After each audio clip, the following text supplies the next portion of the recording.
nation organization that deals with populations and all of that. So they've been working with the government of Liberia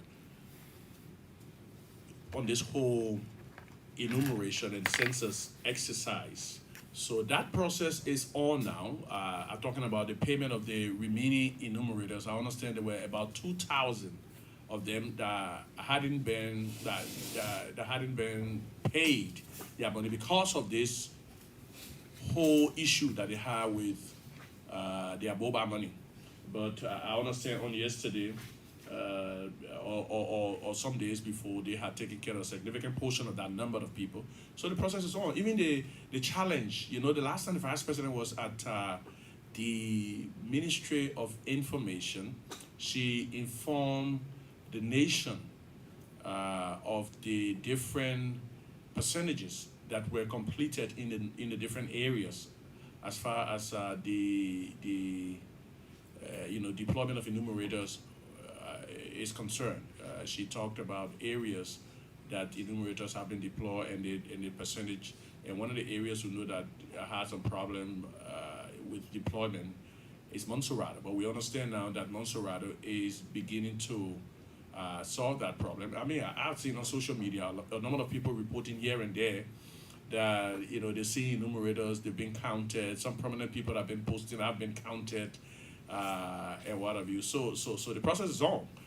The vice president, as she said, she was designated by her boss, the president of the Republic of Liberia, to oversee this process, and she's been doing that quite well. The last time she briefed the nation, the other day she was at the headquarters of Legislatures, where there were, the heads of international agencies, but also the chair of the board, Minister Samuel Tue, who's the chair statutorily of the Board of Legislatures. They briefed her about the statistics that were coming in from the field and some of the problems that they had. But the initial statistics, according to our understanding and according to what we heard from the acting head of Legislatures on yesterday, that statistics, we're far beyond that point now. We've gone so far beyond that point that we ain't talking that number anymore. We're talking, a significant figure now. So apparently we are well on course for the completion, for the whole enumeration exercise. I just wanted to talk about some of the challenges that the team said they have been facing in the field.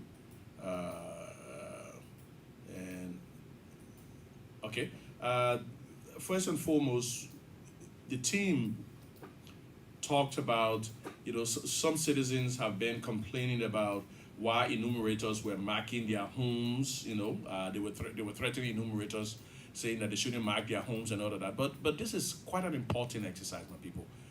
Allow the people to mark your home. The only way they will know, say they finish counting you.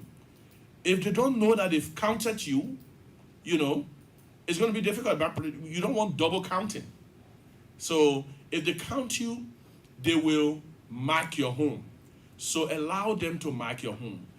That's one of the problems the enumerators say they've been faced with in the field. And some of the questionnaires will include a number of things. And I know that some people can think that the questions are quite, intrusive, invasive, talking about personal details and all of that. But that's the only way they can know these economic the development indicators that we need to get. Things like your health in the home, your educational level, infant mortality, and all of that, your age, your sex, whether there's somebody with disability, the housing characteristics and all of that. Those are things that they will be asking about. So my people will ask you to please cooperate with the folks doing this process. So the census process is already taking place, and it's quite an important exercise. We can't stress that enough because in some other countries, I've seen a number of different narratives. They'll tell you, say, this is one of the largest peacetime effort. In other words, if a country is in peacetime where, it's not a military situation where you got to mobilize the military, some of the times they can mobilize, citizens into active military service and all of that. That can be quite large. But they're telling you that this is a peacetime effort. It's quite large. It's quite Herculean. So there's going to be some challenges from the beginning, and because we are all concerned about the development of Liberia, we should be patriotic and allow these things to go ahead. It was unfortunate from the beginning that we started to hear, some of the political actors, because everything in Liberia has become political now, by the way. It's quite sad, very sad, that everything in this country has been made political. And the very folks who made them political, when you talk about them, then they want to say, everything shouldn't be made political. I mean, come on. Don't act like you haven't been making everything political. That's quite hypocritical. Everything about, ranging from traffic in the streets, to football games and all of that. People will try to make some sort of political comments. Even the game involving Wales and the USA. I mean, something that was innocuous as a football game that should have been. But people made it political and started to spew all kinds of different tales and lies and hypocritical comments and all of that. So they try to do that again with the population and housing census. When some of the politicians, call into the radio station and say, nobody going to come in because the thing is not still on. Come on now. The Constitution provides that we should have census every 10 years. How many have been conducted since the foundation of the Republic?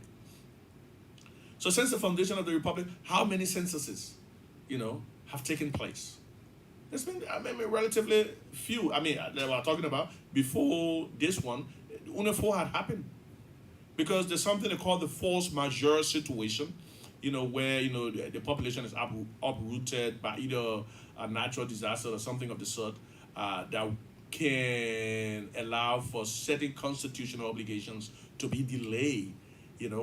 So we can say, for instance, the COVID situation in 2020 was sort of a force majeure situation. We couldn't have allowed for the conduct of a census because we already know that in 2018 there were some challenges with transition. Firstly, because that was a transition year, but also that the preparatory work for the conduct of the census had not taken place. Because you can just go, you do anything. You get last year, you do anything, you do any preparatory work, no groundwork.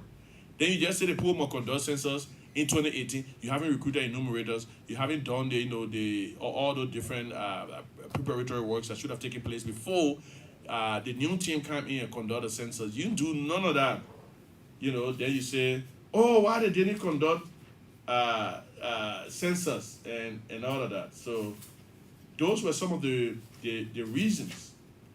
I understand there should have been something like the geographic mapping, the household listing, the recruitment exercise, training, for instance, should have been done. That's, the years leading to 2018 now. None of those took place. So for any matter to have thought that it were in 2018, as soon as after the inauguration of President George M. Weah, it seemed as if the whole country was focused on election inauguration. Then the new team, it took a couple of months to form the new team. Some of the time, up to 6 months, in fact, up to a year, the president was still forming the new team. So with some of the new people, then people just expected that, a few months time they will conduct such a large-scale effort. That is disingenuous. That is unfair. So if you didn't create the groundwork, obviously there would have been a challenge in 2018. So a full, I understand, resolution from the national legislature in 2019 was sought for the conduct of the census around the end of 2019 to 2020. But then with COVID, they could not, do the census at that time. So now the census is being held. We know that there was some challenges, I stated that earlier from the start. But the process is in full swing now. We know that a significant number of the population, from the latest dashboard, a significant number of the population, has already been counted. A significant amount of number of the population. I'm tempting to reach out to the communications person of Legis, Justina. Justina, just call your full name.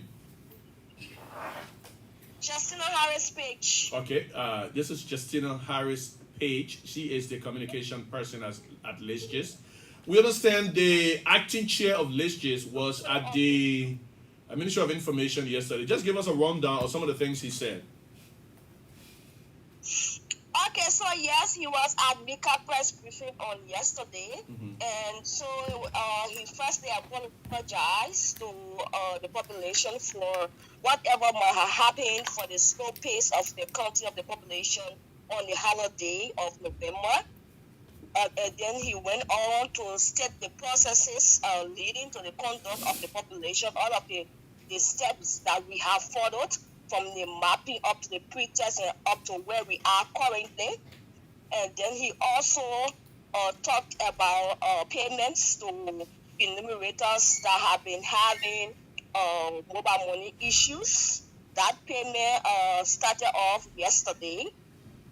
And then he also talked about everything that has to do with the deployment and the ongoing enumeration of the population, letting the population to know that the process is ongoing, and that everyone in the country will be counted, and that people should rest assured and be patient that enumerators will come to their homes. Did he say all the different challenges that the people were talking about that they've been resolved already? Okay, yes. So some of those challenges, most particularly, had to do with payments, right? Yeah. The payments of enumerators, for which some of them were refusing to actually go and do the work. So now those things are being resolved. We started payments yesterday, as he said, and people are now receiving. Yesterday we had over 500 plus persons receiving the first 25% payment of remuneration for the work that they are doing. And then we still have balance of those who are yet to receive their what we call setting fee for the training that went on with those enumerators. And I know that by today, according to Honorable George, they will start receiving those payments by today. So all of these things, he touched later a bit of those things and what the logistics and some challenges about connectivity to those areas that enumerators are still having issue in sending out their data. He said that wherever they have connectivity, they will come there to be able to send out their data to the dashboard. Let's talk about, I understand there's been some confusion about what is the household listing and what is the actual enumeration. People were kind of concerned about that. Yes, okay, so this is the process going on. There are two things happening on the field. We have the enumerators going at the same time we are doing household listing. So the household listing is part of the process. That process is going to happen first before the actual count of the population. So what it entails is that they are going to be counting all of the houses within their area. So that is where they are assigned, those enumeration areas. For example, if you have 150 houses within an enumeration area, the enumerator is going to make sure that he marks all of those 150 houses within his EAA. That is just a quick count of the houses within an enumeration area and the persons or occupants within those households. So the process with that is that they get to the household, they ask questions as to how many persons live in this household, how many men, how many women, and then when that information is given them, they mark the house, they move to the next, and then they will do this and complete the entire number of households within the enumeration area before they come and do the actual count within that household. Now, the actual count will be that they are going now into depth, that is asking questions within the questionnaire. They have a questionnaire in the tablets that they are now going to ask. Now with this time, they are going to sit with you. If it is for 30 to 45 minutes, they will sit with the head of the household and ask questions within the questionnaire. If the head of the household is not around, then you have anyone that is knowledgeable and responsible enough and has every information about members of the household, the person too can answer the enumerator. So that's the difference between the household listing is just a quick count of the houses, because we say national population and housing census. So we are counting the human beings and we are counting also the houses. Okay. Lastly, I just wanted to ask about. I see that. I mean, you were talking about extension of the whole exercise. Tell us about that. I Okay, mean, so that was good off for air. We us. talked about extension Yeah, of the yeah. So radio good before for that. Yeah. us. Yeah, so good for us. The legislature, in their own wisdom, decided to give us up to January for the entire to conclude the entire process Okay. of the census. Yes. So by January, we should be done with the Okay. entire process, including the cleaning of the data, giving out the final results. Yeah, so for the actual count of the population, the actual count, we are looking at December 2nd to be the end of counting the entire population by December 2nd. That's the voice of Justina Harris Page. She's the communications person at the Liberia Institute for Statistics and Geoinformation Services. We've just been joined by Assistant Minister David Collet. He is one of the focal persons from the Ministry of Information assigned to LISGIS. David, good morning. Thank you. Good morning to our listening audience. Yeah. Thank you. The show is interesting this morning. I know. I see the Deputy Minister for Public Affairs calling. You want us to take that quickly before? Sure. Okay, so let's talk to Minister Jalawa Tompo. Good morning, Jalawa. Good morning, Minister Fofana, and good morning, Minister Okola. Minister Okola, you got no option because I have two bosses. Yeah, but I was so big going off, the coverage area, so I just wanted to make my input before I get off. And I thank Minister Okola and Justina Page for, being so much energetic to do what they are doing, along with my office to represent MICAT there. But Justina did exactly what she wanted to say, but something she left out I also wanted to say, maybe Minister Kola will also talk about it, is that has to do with the insincerity of some folks that were giving our gadget, to go out there. Those who are trained go out there, and now they are refusing to get outside to perform the task for which were given the gadget, and now those gadgets are being, retrieved, some are being replaced. It's also found it difficult to get the process on. So I just wanted to get that known to the public. The next thing I wanted to say before I get off is the issue of the gasoline, and we will be talking about it day after day. Can we separate both? Let's talk about LIGIS for now, and then get to the gasoline. Yes, I think you are right. Yeah. So we can talk about the LIGIS, and then on next Friday or next week also we'll talk about the gasoline. Or maybe during the course of the week. I mean, if there's something very untoward as far as that is concerned, we can highlight. You got it right. We will talk about the gasoline and the corn issue that people are refusing. Gasoline being okay. Anyway, we'll talk about the coins. But yeah, Minister Kola, good morning. Good morning. You can ask something to what Justina was talking about. Yes. What the LIGIS did, let me thank, first of all, Justina for a very brilliant expose on the matter. But one of the things that LIGIS did was that LIGIS got additional technical people from LIPTECO. Okay. Got additional technical people who will go as a team into the counties. Okay. A team of 5 members each, 1 technical person, 1 logistics person, 2 human resource person will be on that plane on the flight that will go to the southeast, that will go to Grange, that will go to Maryland, that will go to Sando and be deployed on the ground to ensure that all of the challenges, including technical challenges, are settled and the team on the ground do not experience the challenges they're facing. The second thing is that all of the challenges with payment now have already been sorted out.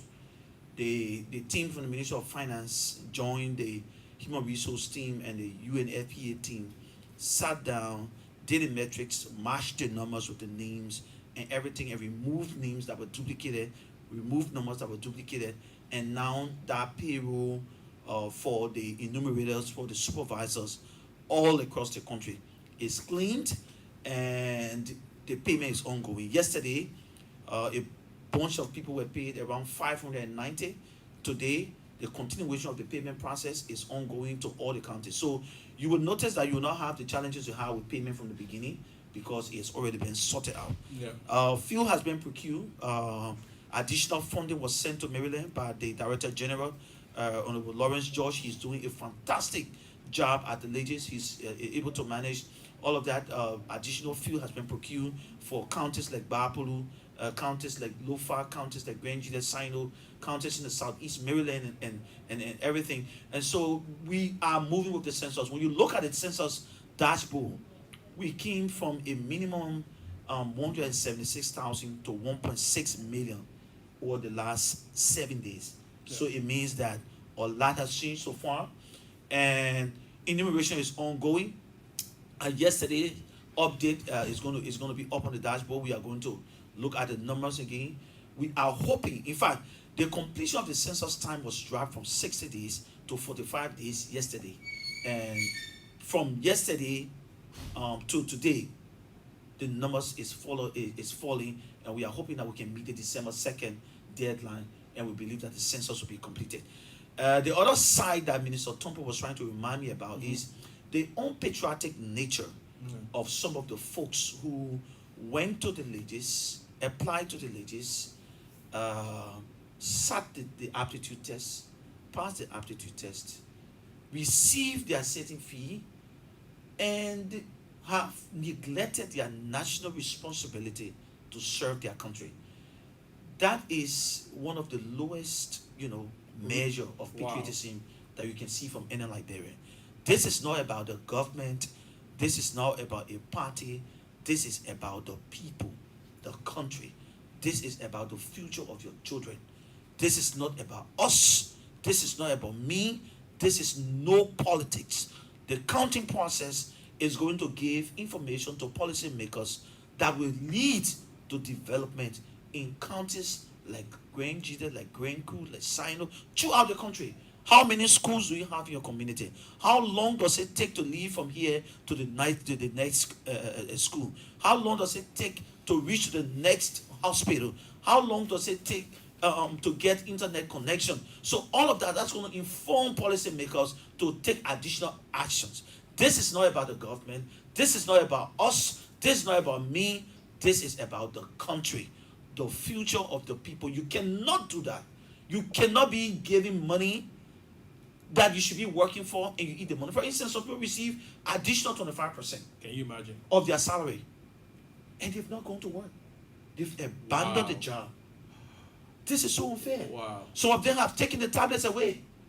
It just speaks to the Liberian attitude, which is quite unfortunate. I would expect that, some of the members of the public will be criticizing these folks as opposed to just putting out general political, statements about the nature of the census and all of that just to gain political capital. Because, like I was stating earlier, this is a national endeavor. It is intended to get certain data that's going to be used for development purposes. I was talking about population concentrations, economic clusters, where there are farms, where there are the lack of farm to market rules and all of that. So, and plus the population to GDP, that in fact, it is based on the population that you can calculate GDP and all of that. So this is not going to only benefit the George Weah government, it's going to benefit future governments. As a matter of fact, we are still calculating some of the data we have from the 2008 census. So it behooves every one of us to ensure that this process is done accurately and smoothly. So we all should be, putting up our patriotic antennas when somebody attempts to deceive the government, to be a swindler and not being fair with the authorities. That you would expect that everybody will come out and say, well, this is unfair, because the government is going to take action anyway. That this is unfair and that we shouldn't be doing this way, as opposed to just the disingenuous nature of some politicians now, because they know that elections on the horizon. So all they do is just criticize. Yeah. And that's Yeah. what we're going to be getting to right now. Sadly. Because I think we're sort of moving on from the census thing to the president's trip, unless David has something else to talk about. No, we can move on to politics. Yeah, so it was quite unfortunate when we saw the former United Party Secretary General wrote on his Facebook page, just telling tales and lies and all of that. So it shows that these people using the trip of the president out of the country because firstly they can't stand the presence of the president because they know he's going to whip them at the poll. So they want to maximize the political benefits from the fact that the president is out of the country, and they will be making putting all kinds of lies. Because I tell you, whatever the case is, they say you can tell a nature of a person based on his past conduct. There's been all kinds of different lies spewed by folks from the Unity Party in the last 4 months. They lied about the party chairman house being burned. That was a big black lie that somebody threw petroleum, that some black Jeep was following, and they had the audacity to stand before the cameras and lied about these things. That was not just all, they also put out another lie when the rice, they sort of profit from national situation. When the rice situation ongoing, crisis was ongoing, and people were all out there in the streets and what have you, the United Party issued a press release signed by the party leadership and said that the vice president had just conducted a nationwide tour, said the vice president, they said the rice crisis was happening because the vice president had gone on a nationwide trip with 640 feet containers, full of rice, so that was depleted the rice in Monrovia and other parts of the country. Are you kidding me? It's childlike to be putting out all these kind. And then yesterday, the Unity Party former Secretary General talking, say, the president's trip worth $1.5 million and all of that. First and foremost, these are childlike allegations. They're based on just winning public sentiments, no research, zero research. If they've done any research, they're skewing the result of that because the whole presidential, the budget allotted for presidential travel and all of that, first and foremost, the Senate allots or the legislature allots a specific amount for travel of the president. That is, in other words, the approval of the Liberian people, stating that the president got to do certain travels during the course of the year. So they allot that amount of money, And he was talking about the fact that the president has got to, because based on I think it was the 2016-2017 travel ordinance that said the president would get $2,000 a day per travel and all of that. And then he was calculating and talking about is somewhere around X, Y, and Z figures and what have you. But I just want to stress that we're talking about the president. Firstly, it's a travel ordinance that was done during the Unity Party time. The time. We've not changed that. It was the Unity Party time. They did their travel ordinance. And it stated in that travel ordinance the exact figures of presidential travels and all of that. What is real or not, it is based on that the travel ordinance that they projected all kinds of different numbers on Facebook. But we're talking about the president of a nation. I was doing some research and found out that some other presidents, when they're traveling, just the cost of air travel alone is in the tens of millions of dollars. And I'm talking about African presidents. The president managed to reduce the cost on Liberia. He ensured that the Moroccan Authority funded the travel from Liberia to Morocco, not just that, all the way to Egypt. And then once he's in France, he's going to be getting on Air Qatar and all of that to travel to Qatar, all of that. But let's talk about some of the benefits. The first trip, and David's going to come in, the first trip from Liberia to Morocco, because he was invited as a special guest of honor at the Medias Forum. It's a think tank that was organized based on the president's stature in the war and all of that, asking to go and speak. On the sidelines of that, he had a meeting with the foreign minister of Hungary, and there was an ongoing conversation, but the president had to go and consummate that. Hungary committed $50 million. Now I see the former United Party Secretary General talking about it's a joke. Maybe they were joking during their time when they announced figures, but every figure that the president has announced, they've come to pass. Just one of the first trips the president made when he became president was to France. We're seeing some of the dividends of that trip. The French development authorities were just at the Ministry of Finance over the weekend. They were committing more money for youth development in the country and education. They've also given us budget support in the terms of millions of dollars. To China, we know that we got $54 million in commitment. We're talking about the building of. We're talking about the building of the overhead bridge that the Chinese have repeatedly committed themselves to, and other development projects. Whether it is the visit to the UAE, we've seen the development of a sports park and all of that. So when the president announced his figures, they're not 419, David. Definitely. Maybe they were doing 419. Yes.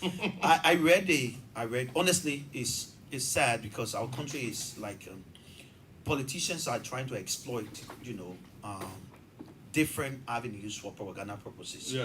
We are cognizant of that as we go, the nation needs to be cognizant of that as we go towards the election.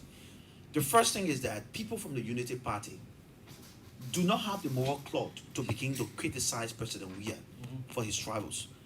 You listen to the famous J.D. Donso song from this boy who used to be on the one of our top musicians. He said, everyday hustle J.D. Donso. He was referring to Madame Salif, who was traveling around the country, traveling around the world, trying to make do and ask for assistance. Including going to her grandson. Yes. Liberia. Was that her grandson or granddaughter? Grandson. Her grandson. Okay. Grandson graduation. Grandson graduation using state funds. So, Liberia is heavily challenged, and the president is cognizant of that.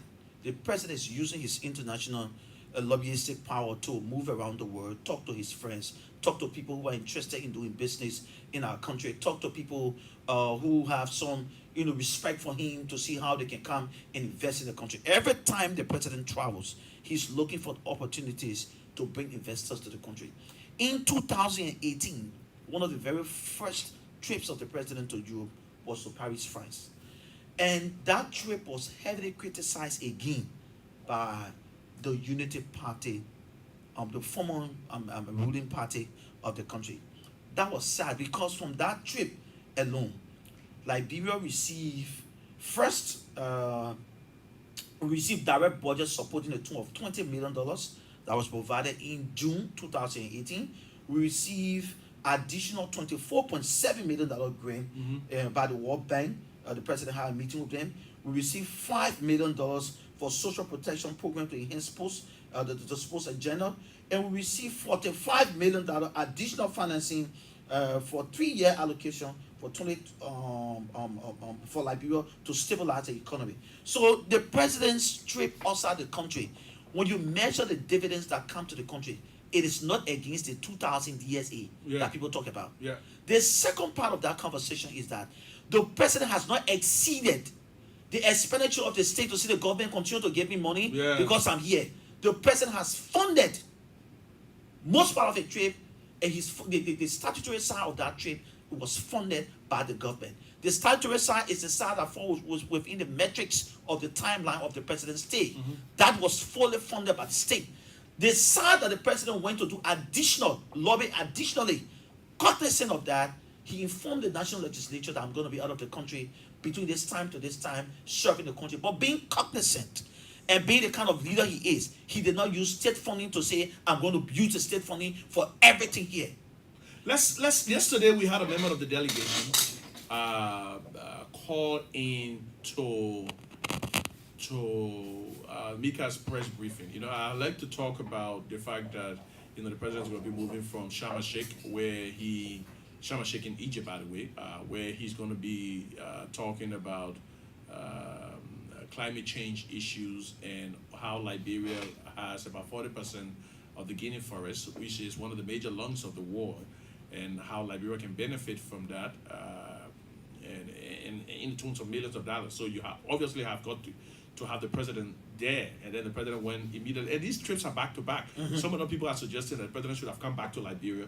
They're just for 1-2 days and then go back. No, come on, it's going to cost the country more. So the president moved from the climate change conference, goes to the Paris Peace Forum, and then Mo told a bold-faced lie in his piece when he said, the president left from Paris on the 15th, and firstly, The president left on the 9th from the Sharm el Sheikh, arrived in Paris. The Paris peace. He has some meetings on the 10th and what have you. The forum begin on the 11th. They continue up until the 13th. And then he held a bilateral meeting with Macron following that particular Paris peace forum.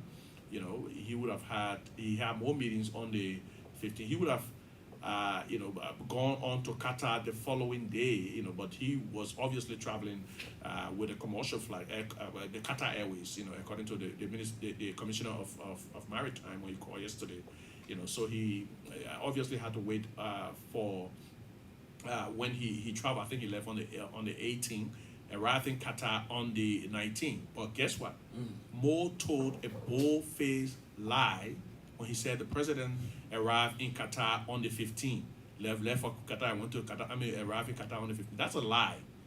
And say what the president was doing from the 15th to what the president will be doing in Qatar from the 15th to the 30th. These. They are just accustomed to lies. But let's listen to some of the comments made. So by the this is Morocco.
As a result of that,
the Liberian community on the 15th. On the 16th, he had a free day.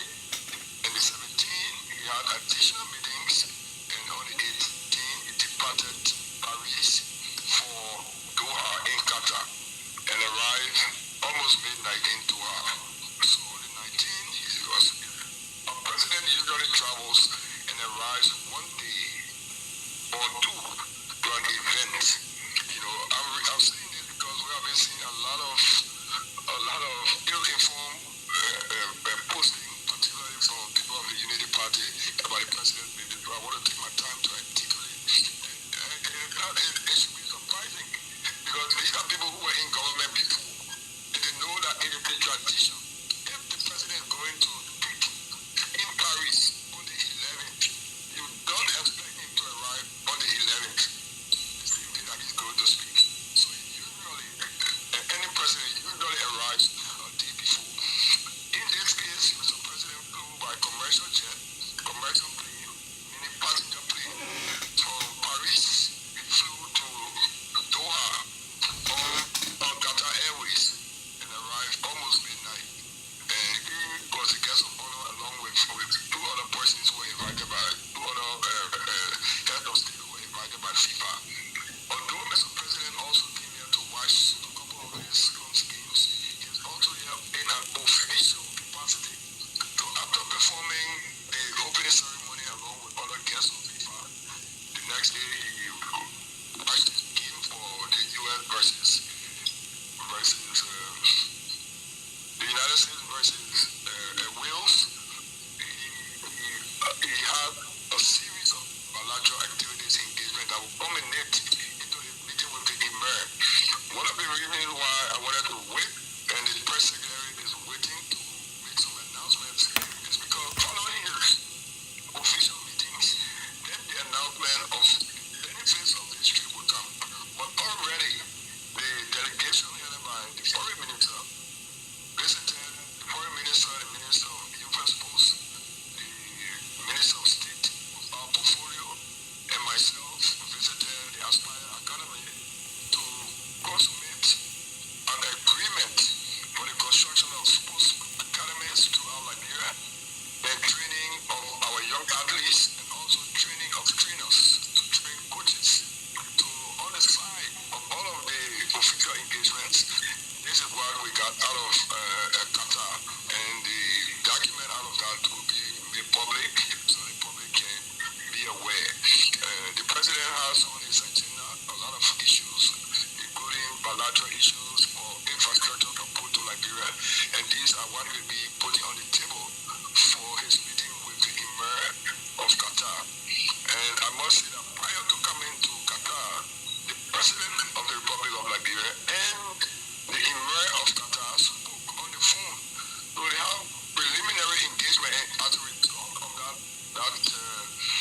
that telephone discussion, the Emir of Qatar dispatched a team to Liberia. And that team did assessment already of the needs under the PAPD.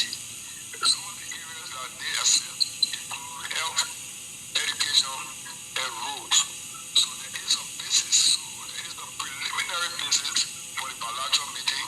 And during the bilateral meeting, these are the issues that will be discussed. How Qatar can continue its assistance to Liberia, particularly in the area of infrastructure development, in the area of education, and in the area of sports, and in the area of and I want to be specific, of some of the road corridors that were discussed, including the beginning to Greenville Road and the gradual to Greenville Road. And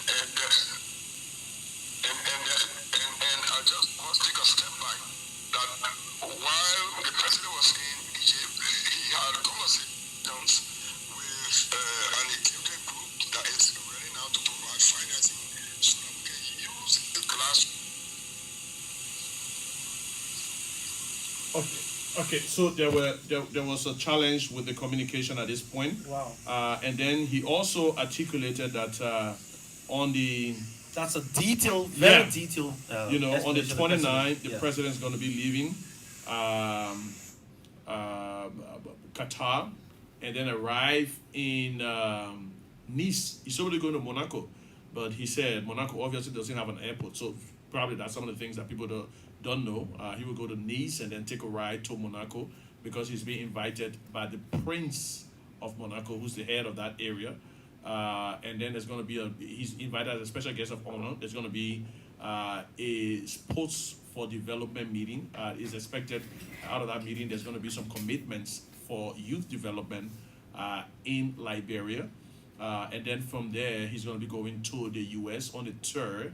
Upon his first landing in the U.S., there's going to be business meetings that the president will be hosting, for business opportunities in Liberia. And then in New York, he'll be having a meeting with the head of the UNDP. He's going to be consummating initial conversations that Minister Tue and others began, to fund some other activities in Liberia, including, water and sanitation and all of the different stuff. I mean, they were talking about the tunes of about $100 million, but they're talking maybe the commitment is going to be a little lower, but somewhere close.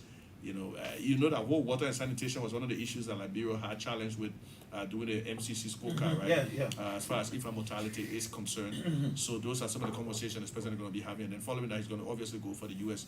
Africa Summit. So those are the detailed explanations. Mo Ali and the other folks don't know. The general feels we're trying to exploit politically. I mean, obviously, Minister, you will see these kinds of things as we go towards the elections. And our team, our communications team, we would not, let it slide. We will definitely tell our people that these people are deceptive. They've started again. They want to lie to you. They want to, sway your preference. And this is something we need to watch out for. Yeah. In 2018, President Weah made less trips as compared to Sharif when she took office in 2006. Yeah. In 2019, President Weah made less trips as compared to Madam Salif. And another thing we should state before then is, one of the lies that the best on Facebook is that the president and his delegation bought tickets and all of that. Well, a member of the delegation, Minister Commissioner Nangbe, wanted to clarify that firstly, the president is a sports icon. Mm-hmm. He was invited in as a special guest of honor by FIFA, and so he is obviously going to be giving complimentary tickets along with all members of the delegation. So they didn't buy tickets. They didn't buy tickets, my people. So all the lies you hear people here and say, they bought ticket and it's expensive and all of that. They didn't buy the tickets. Yeah. It was given complimentarily by FIFA to the president and members of the delegation. Come on, the FIFA not invite the president and then they say the people. And by the way, I was reading another something, when about Tim Weah, they say. Man, that kid is phenomenal. He's phenomenal. I was watching the game. I saw team is cutting. He's getting in the box on time. Yeah. He's coming back to pick up the ball. Yeah. He's in the space. He want to pick up, the loose ball. I mean, and that goal was clinical. The defender comes before and it didn't just happen. I wanted to talk about the fact that this is a kid that you saw the clip about his mom talking about. Hard work is as important as styling. Yes. She was talking about how hard work. She said she left her kid in Europe very early on, at the age of 14, to train at an academy. That he was born in Brooklyn, by the way. Everybody knows that. He was born in Brooklyn. He started playing for the New York, academy. And then the parents took him to France to go and train with Mo Sports Academy. His first trial was with... not with Chelsea. How do you call it? No, not Lee. Lee was his later. The latter one. The latter PSG, one. Paris Saint-Germain. Was Paris Saint-Germain. Saint-Germain. Yeah. That's where he started. That's where he signed his first deal. At the age of 17. But by the way, he had been in Europe all along on his own. At the age of 14, his parents left him there. So he's trying to struggle to become who he is, and then sign on with Paris Saint-Germain and all of that. And then later on, I think it was given on loan to Celtic. Then later on, he started out with Lille. He is one of the youngest players. He started playing with the U.S. under-17 team. They said he scored a hat-trick with the under-17 team against Uruguay, at a very early age. He played for the under-17, played for the under-20. And then he was one of the youngest players that played on this national soccer team of the U.S. Yeah. Born in 2000. By the way, you were born February 22, 2000, 2000, right? Yeah. Yeah, so he's 22 years old. and then we saw that goal. He's cool. So people are basically saying that even though he is the president's son, if the president is in Qatar, invited by the U.S. government, the president should not go and see his son. No, he shouldn't watch the game. His son is playing. Can you imagine that? The 2000, according to them, that the president's for the president's DSA, the president should not go on the field. I mean, which of you, be honest, which of you political actors, which of you politicians will not go and see that moment for your son? And you claim that the president is wasting the country's money. This is so unfair. Last presidents, all presidents before President Weah, before the law was passed in 2016, were taking for their DSA 5,000.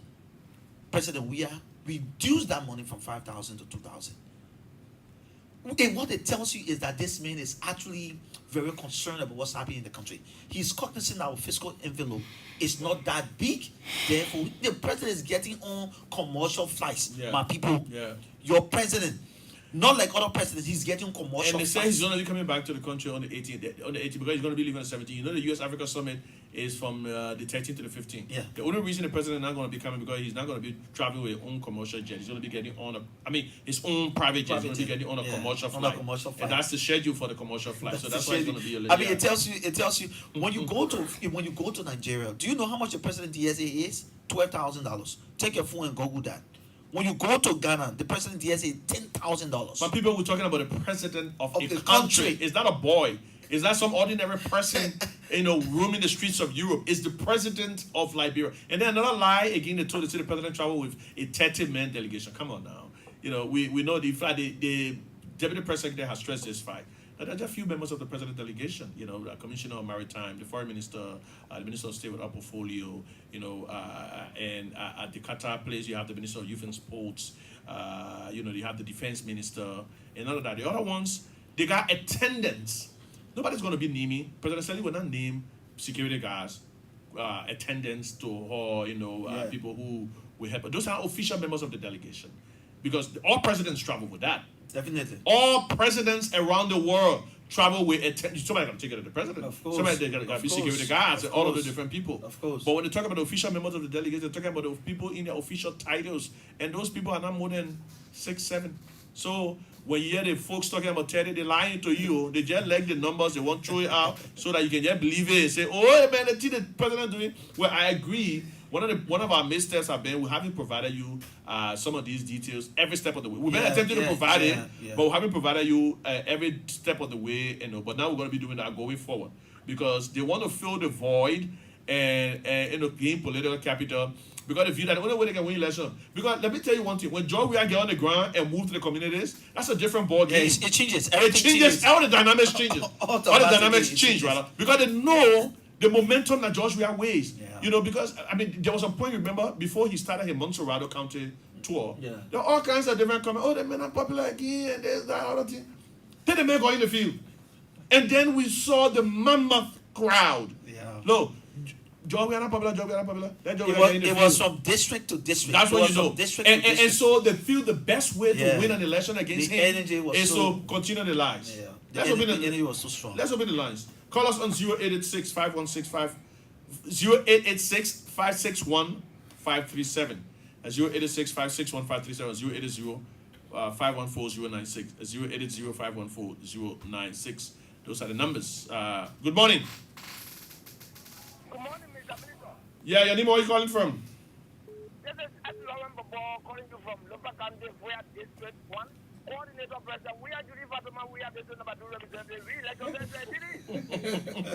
Go ahead, Baba. Okay, thank you so much. Mr. Boga, let me just say something. These people are still confused, but we believe that when President we are leaving the country, he can come back home empty. This may bring something back home. But because of the past government project they were there, the information you pass, the information minister was not doing it before. But now we believe that Liberia will rise again. And then election are promised. We're going to get a one-time election. We're going to do better. So, thank you.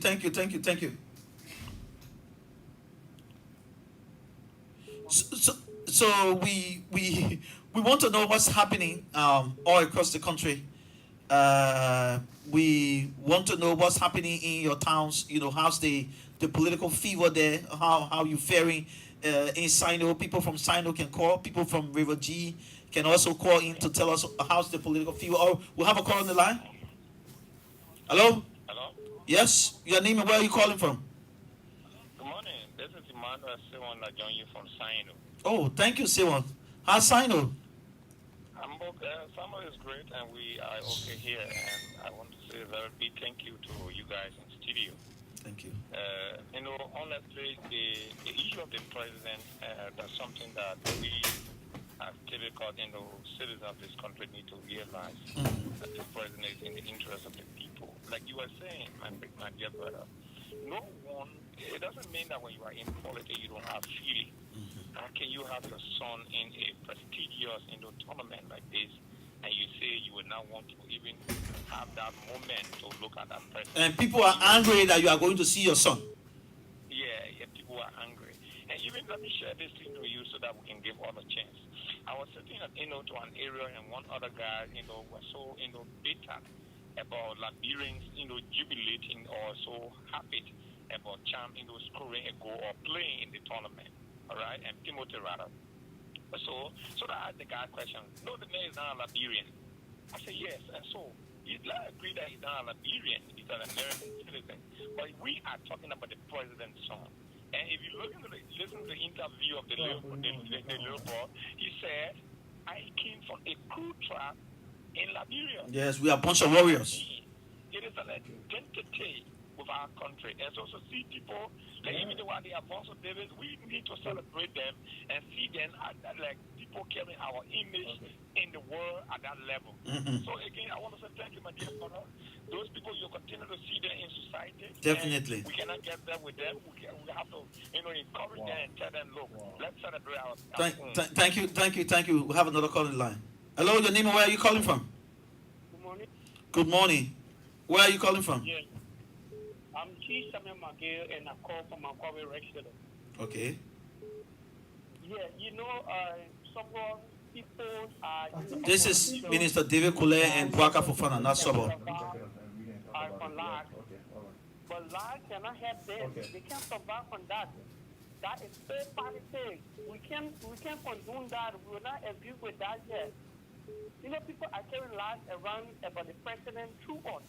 But I tell you, this president, when he appears somewhere, he stays alone at different things. All right? They will come on, they will tell you that the president is not popular again, no more, and the people, they ain't let the man again, this out, those things are lies. So lies. And while the president must be happy for his son, the first minute, this out, who will not be happy for their son? Definitely. I tell you, if that means they see the 132, I would just and Thank you very much. Yeah. We have another call on the line. Good morning, your name and where are you calling from? Yeah, my name is Musu. I'm calling from Bon County. Thank you, Musu. Welcome. How's Bon County this morning? Bon County, all right. Okay. Which part of Bon County are you calling from? From the 2. All right. Give us your input. Yeah, you see, what I want to say this morning, the opposition, they already say they like, but because they get anything to say. Because, yeah, the people who are here, they rule the country for 12 years. They kind of money that came. They took it. They went, they bought a city and horses for in America. They used to go from never to never.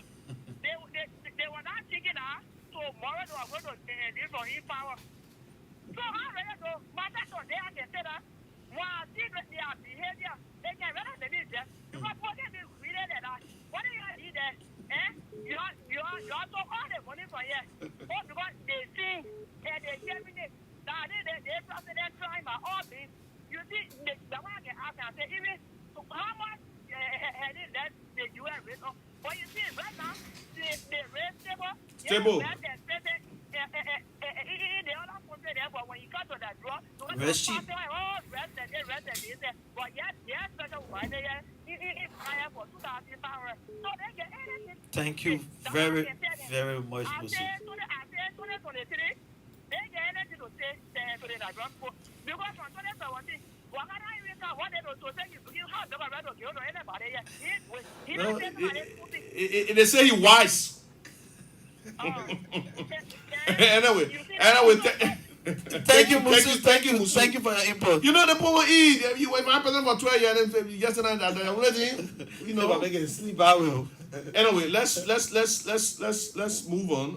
But I understand that the head of the EPA was at the Ministry of Information yesterday. He was talking about some of the projects that the EPA is undertaking. You know that he was in Sharm el Sheikh, right? Yeah. Yeah, he was leading. You know, firstly the president led the delegation, but then when the president left, he led obviously the climate talks. I just wanted to read some of the things he said yesterday. I mean, there's a data here. There's a script here.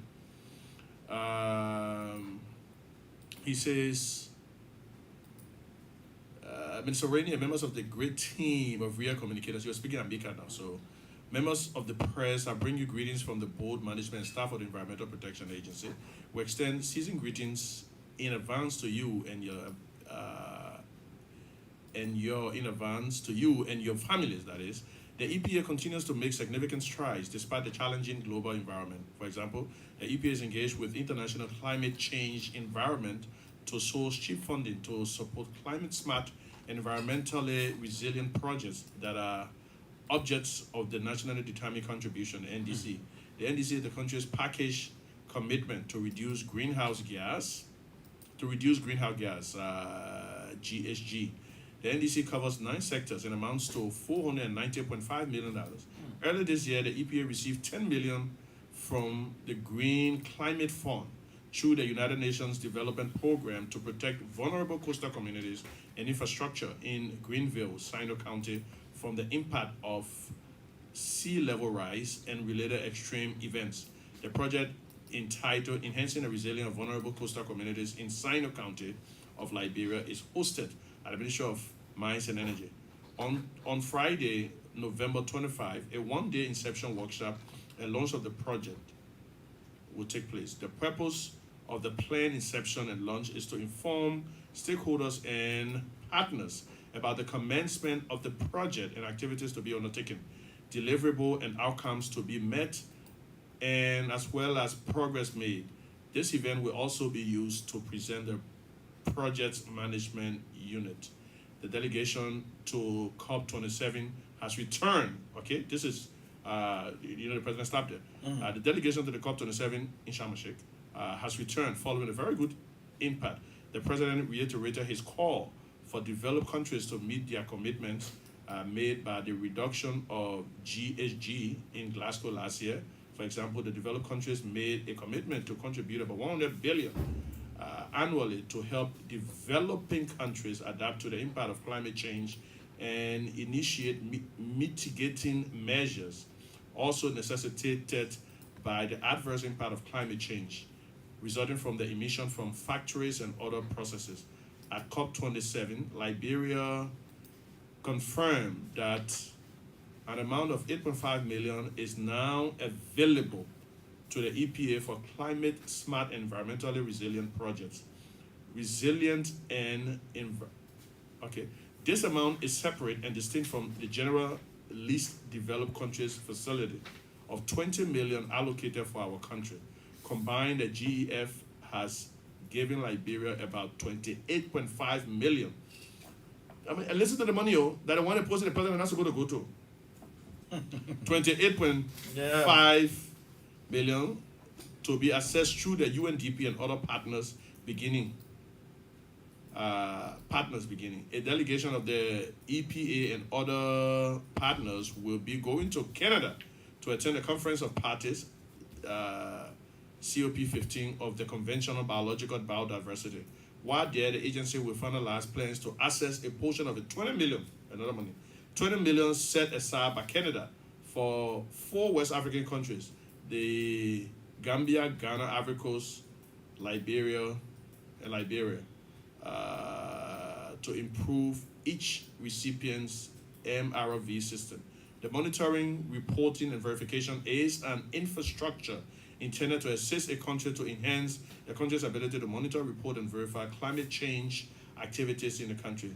Distinguished ladies and gentlemen, the EPA has taken close interest radiation and its adverse impact on human health and all of that. Anyway, so a lot of things. So basically, it states why these meetings are extremely necessary. Very necessary. Extremely necessary. So we're almost talking about from the count there. We're almost talking about 70 something million. So you're talking in total. The thing about it, you can have these $78 different. million. You can have the different technicians visit these different meetings, but at the end of the day, the president has to go to consummate these different transactions because that's the only way it shows a level of political will on the part of the government. You know. I mean, the emission of high greenhouse gas has been a challenge, for the world. The world is trying to reduce carbon emission, and those countries that are producing, they are heavily producing, carbon monoxide, carbon hydroxide, are the ones who are funding all of this.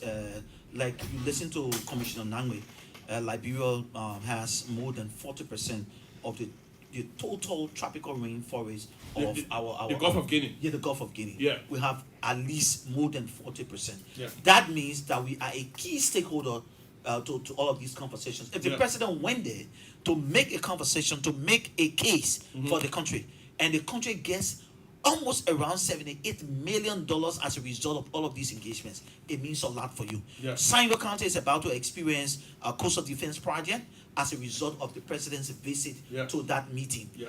The people of Sino, their homes are being taken away by the raging sea. What's going to happen in Sino if that project begins is that family lives are going to be saved, livelihood will be saved, home will be saved, people will not be displaced. This means a lot to keep the family together. People do not see these benefits because all of the game plan is political chicanery and continue to spread lie and peddle lies and lie even about themselves. Exactly. And so, we just want to say thanks to the head of EPA, Professor Wilson Tape and his team. They're doing a wonderful job. They do these preparatory works, and at the end of the day, at these different COP meetings, the president goes there just like he did in Glasgow. As a matter of fact, because of the sheer level of the number of the Guinea forest that Liberia has within its the country, the bordering region, about 40% I understand of the Guinea forest, which contains a lot of different biodiversity, by the way, that needs to be protected. So that is why he was made to be, sort of a champion, one of the champions of the whole carbon trade mechanism that Liberia and other African developing countries were projecting. And so those conversations continue at COP27. Anyway, I told you earlier at the start of the show that this week there was a delegation from Nigeria, armed forces, that came to assess needs of the Liberian armed forces. Basically, they were talking about developing the air wing. Liberian armed forces, I understand, Sam's going to be telling them more about that. I understand they got three major sectors: the Coast Guard, the Army itself, and of course the air wing. The air wing has been inactive since the conflict. That's why they were trying to revive. So this delegation came and they did a lot of fact-finding mission. But I have the Assistant Minister for Public Affairs of the Ministry of Defense on the line right now. He's going to be telling us more. Sam, good morning. Good morning, brother. Yeah. Good morning to all your listeners across the country. Thank you. So tell us about this delegation from Nigeria that visited Liberia. For the past few days, we have been busy with a major delegation from the Nigerian Air Force, let me just say the Nigerian military that came to Liberia as guests of the armed forces of Liberia. And the visit here is as a result of the visit made to the Republic of Nigeria and the discussion here between the Commander-in-Chief of the Armed Forces of Liberia and his Nigerian counterpart. And following that visit, we at the Ministry of National Defense were instructed to follow up this time around to talk with the leadership of the Nigerian Army, and the Chief of Staff did just that. And that visit resulted to the assessment team coming to Liberia to assess the facility that we have here for the Armed Forces of Liberia Air Wing. Now, the Air Wing was part of the Army prior to the civil crisis, but because of the restructuring process, we did not have the time to bring on board the Air Wing that you rightfully said in your intro. So the 2008 National Defense Act in Section 2.2 authorize this new military to reactivate or to establish the airway. So that is the process that we are on right now. Okay, so when do we expect to see the air wing fully operational? What we are involved with right now, we are addressing the technical details in terms of training, having the capacity to manage whatsoever equipment that we will get in the future.